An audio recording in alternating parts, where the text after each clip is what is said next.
It's all about to get started. Let's cross to your commentary team. Richard Foster and Alistair Lamont. Thanks very much, Jonathan. Partick Thistle in a commanding position. For anyone who thinks this is a foregone conclusion, hasn't been following Championship football for long. Expect the unexpected could be his very own tagline. Nevertheless, Ayr United have a lot of work to do to get their promotion bid back on track. To that end, it's an attacking setup for the home side with Dipo Akinyemi's return, an obvious boost. Nick McAllister, Sam Ashford and Rhys McAleer are all back in as well, with Hewitt, Murdoch, O'Connor and Maguire all benched. Chris Doolan names the same team for the third game in a row, and why not? 7 goals scored and none conceded in the last 2. This Thistle 11 is purring along nicely with a Premiership return in its sights. Ben Dempsey saw a late effort that might have made a huge difference, saved in the first leg. He needs 1 more goal to get into double figures for the season. Jack McMillan, Thistle's Player of the Year, plays his 50th successive game. His first leg goal is helping him erase some of his teammates' memories of the part he played in their relegation as a Livy player 5 years ago. Colin Stephen is the match referee this evening. And we are good to go as Chris Doolan seeks to continue his fabulous run as manager. Just 1 defeat in 16, and Lee Bullen looking to channel the spirit of his former side Sheffield Wednesday and emulate their incredible playoff turnaround from last week. Boost, and any player that tells you they don't look at that before games is lying. You know, he's been the best player in the Championship this season. He scores goals, he leads the line, so any team without him are going to struggle. And here he is inside the penalty area, which is where Thistle don't want him. That's a decent stop, actually. Came through bodies from McAleer, and David Mitchell had to be really alert. Holds it up and waits for Lawless. Up against Reading. Back with McMillan. Docherty lifts it over. It's neat football again from Thistle. Tiffany with a header. Graham up there challenging. Fitzpatrick! It's in! And Thistle have the breakthrough! And it's that man again, Jack McMillan! In the right spot, silencing the home crowd! And putting Partick Thistle that step closer to the playoff final. There you go, tie over. And you know, it's well worked, comes from that position I was speaking about. Scott Tiffany just in behind the midfield, picks the ball up, goes wide with the ball. They work it really well, but it's almost a carbon copy. This time it's Docherty that puts McMillan in behind. Tiffany doesn't do well with the header. Fitzpatrick keeps it. It's a fantastic save from Albinson, and he's just there at the right place, isn't he? Right time, right place. McMillan to head the ball in, but you know, it's so poor from Ayr in that they get done with the same movement they got done with for the first goal, you know, last week. The fact that it's McMillan getting in behind, he plays a 1-2 with Docherty, gets in behind, and then, you know, then it's desperate defending. Fantastic save, like I said, from the goalkeeper. McMillan's there just to nod it in, but a terrible start from Ayr. And like I say, it's even the type of goal that Thistle have been scoring a lot of late, the kind of relatively intricate build-up. You've got men running off the ball and then the deliveries from wide, and it's so dangerous and so difficult to defend now against, it would appear, as they come forward once more, and Brian Graham only inches away from directing Tiffany's ball in back into the back of the net. Yeah, and it's brilliant, and you're right, it's, you know, what do you think, Al? Do you think they can do it? What you've seen? Obviously, I'm not here to offer my opinion, Richard, but seeing as you're asking, I think it's highly doubtful from what we've seen so far. Oh, and Akinyemi shoves the Thistle player away. There's a bit of an overreaction there, perhaps, but as much as I'm on the Thistle side, he's pushed him in the chest. He's holding his face. That's I don't like to see that. But it's a little bit of frustration and maybe petulance there from Akinyemi.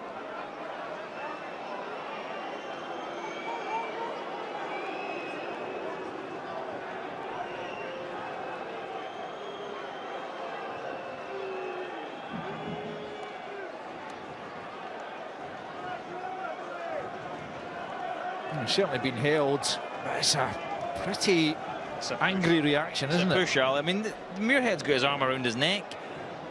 I think it's just... I don't think it's as bad as Muirhead is trying to make out here. Oh, it's a red card!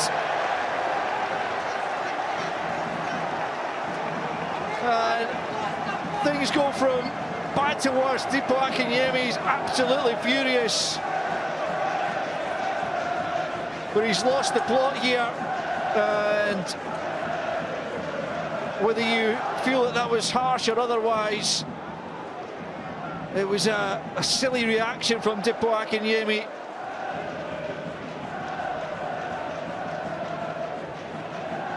And there surely is no way back now for Ayr United. The game's done. The game's ruined. As a contest, as a spectacle. I still think it's really harsh. I've only seen it one more time. Yes, you can say it's a silly reaction, but at one point Muirhead does have his arm around Akinyemi's neck.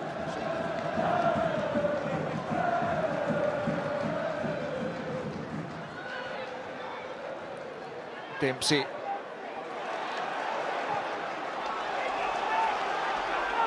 Thistle on the counter, looking to inflict further misery on Ayr United, and they have done as Tiffany knocks it at the back post. Thistle rejoice, and some of the Ayr United fans heading off already.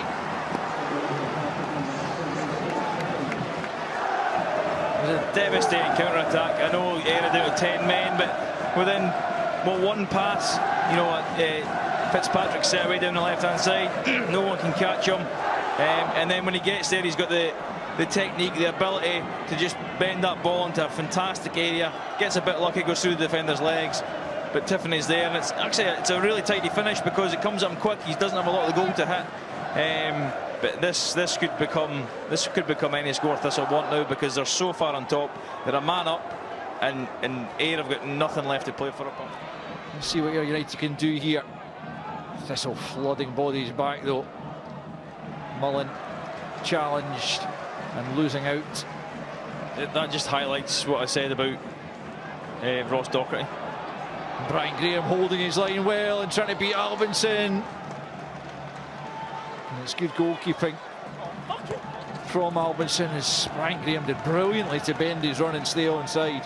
Yeah, it's a fantastic run. It's lazy. They can drop themselves down the league, and they gave themselves too much to do in the end to obviously win it. And it looks like they're a bit tired with these playoff games as well, because they haven't been able to match Thistle's intensity over the course of especially the first leg. The second leg was very quickly a bit of a damp squib. I think I told you that Ben Dempsey was one of the players that was replaced. I just saw him dashing forward, so it was actually Rhys McAleer who was the other Ayr United player to go off by the looks of it. 18 rather than 8 in the centre of midfield. Murder coming on for McAleer instead. Suggest that had something to do with him being booked, I think, possibly. Here comes Thistle looking for a third in the night. McMillan! Tiffany again! They are running riots at Somerset Park. And it's McMillan and Tiffany who are the dream team tonight.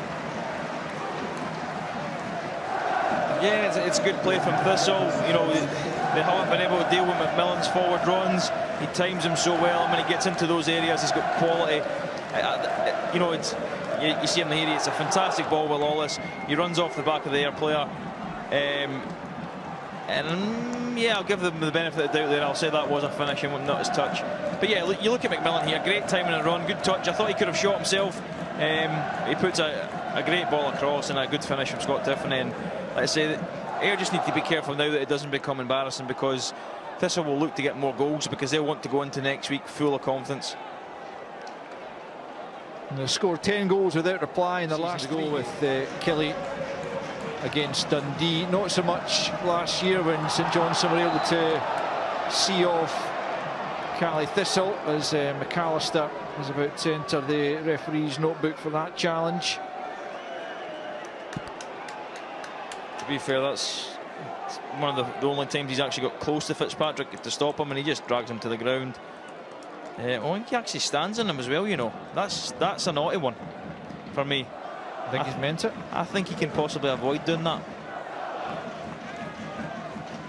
I don't think the officials saw that element of it.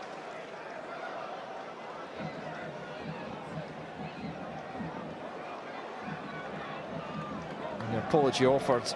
Not accepted, because you know, Fitzpatrick feels the same as me. Yeah, you can avoid doing that.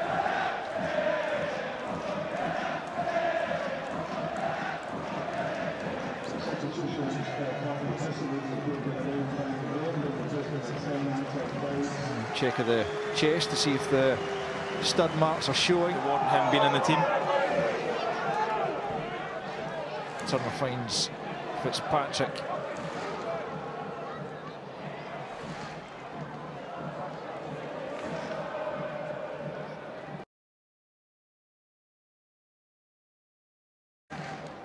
It's dangerous, and it's Lawless to make it 4.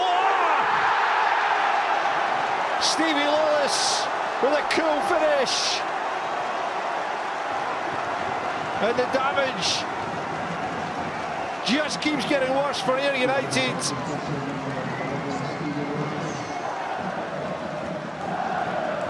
Yeah, again, it's decent play from Thistle to keep it alive. It's a good ball in from Holt.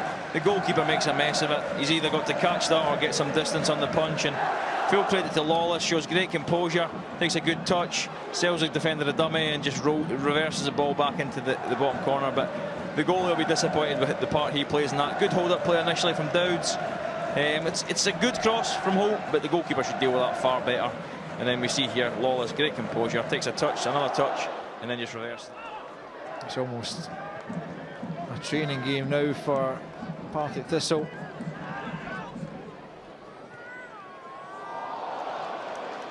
Cole McKinnon, if he meant that, it was absolutely sublime bit of skill. Not convinced he did, but give him the benefit of the doubt. And Dowds lashes high and wide, and he should have done better. Yeah, I think he means he's trying to. It's a poor touch from McAllister. It could be a chance here for number 5. And Danny Mullen will feel he should have hit the target. Keeper was stranded well out of position.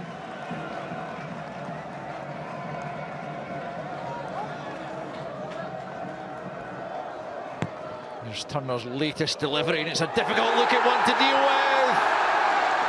And it's Kevin Holt who's got himself on the score sheet to make it 5-0. Emphatic doesn't begin to cover it. Albinson looks dazed and confused, and no wonder. Partick Thistle have been merciless here this evening. Yeah, it's another fantastic assist from Kyle Turner. Great ball in right on top of the goalkeeper. And Kevin Holt just gets up early, gets up real early, and the goalkeeper can't. We've just seen it again here. Yeah, the goalkeeper comes and makes a mess of it, and Holt just wants it more desire to get in there and head it in the net. I think Albinson kind of misjudged it and tried to come from behind Holt to get the ball. Makes a mess of it, but full credit to Holt for getting in there and sticking his head. Flurry for Ayr United. Well, there's your answer. Colin Stephen brings the playoff semi-final to a close. A really tough night for Lee Bullen and Ayr United, defeated by 5-0 in the night. A handshake between the managers. Chris Doolan and Partick Thistle deserved winners over the piece. 8-0 in aggregate. No one could have foreseen that, but Stevie Lawless on the score sheet against the 10 men. Scott Tiffany had a double ahead of that, adding to Jack McMillan's early header. But Dipwak and Yemi's red midway through the first half had a huge bearing on the scoreline, you would imagine. And Kevin Holt rounded things off with a late header to make it 5-0. It has been quite an astonishing performance over the 2 legs from Partick Thistle. It finishes on the night. Ayr United 0, Partick Thistle 5.